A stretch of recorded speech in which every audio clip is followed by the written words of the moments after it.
মাদ্রাসার জন্য দোয়া করবেন।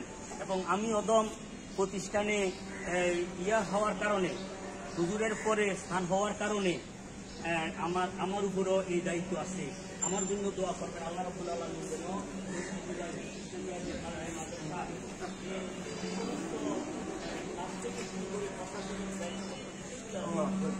আমরা সবাই দোয়া করবেন এবং স্যারের জন্য দোয়া করবেন। অনেকেই এখানে স্যারের কিন্তু ছাত্র হিসেবে রয়েছে। আমিও কিন্তু স্যারকে স্যার বলতাম। আমার কি কিছুদিন আগে বলছেন যে আপনি আমাদের স্যার কোন কেন? আমি কিন্তু না, আমি যে সময় এখানে পড়ালেখা করি ওই সময় তো আপনি কি শিক্ষক, যদিও ক্লাস করি নাই, ওই সময় তো আপনি স্টাফ হিসেবে ছিলেন। এই জন্য আপনাকে আমি স্যার বলে সম্বোধন করি। আল্লাহ রাব্বুল আলামিন রমজান মাসের উসিলায় স্যারের বিভিন্ন মুফি খেদমতের উসিলায় আল্লাহ তাআলা তাকে ক্ষমা করে জান্নাতবাসী করে করুক, এই আশা কামনা করে আমার সালাম। আসসালামু আলাইকুম ওয়া রাহমাতুল্লাহ।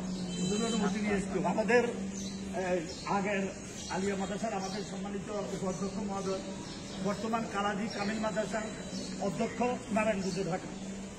স্যারকে একটু আমাদের সকল স্যারের পক্ষে আপনি ওনাকে কেমন পেয়েছিলেন বিষয়ে একটু বক্তব্য প্রদান করার জন্য অনুরোধ। আসসালামু আলাইকুম ওয়া রাহমাতুল্লাহি ওয়া বারাকাতুহু। ওয়া আলাইকুম আসসালাম। ইন্না লিল্লাহি ওয়া ইন্না ইলাইহি রাজিউন। যিনাকে আমরা খাটিয়ার সামনে দেখতে পাচ্ছি, কালকে একসাথে ইফতার করেছি আমরা। কালকে আমরা সন্ধ্যাবেলা কালকে ইফতার করছি আমরা একসাথে, একই টেবিলে বসে আমরা ইফতার করেছি। রাত্রে চেয়ার গেটে উঠে শুনলাম তো আসলেই আমার এই দীর্ঘ প্রায় 7 বছর 8 বছর আমি এই মাদ্রাসায় চাকরি করেছি। ওনাকে আসলে এত বেশি কর্মনিষ্ঠ ছিলেন, আর এত বেশি মেধাবী ছিলেন।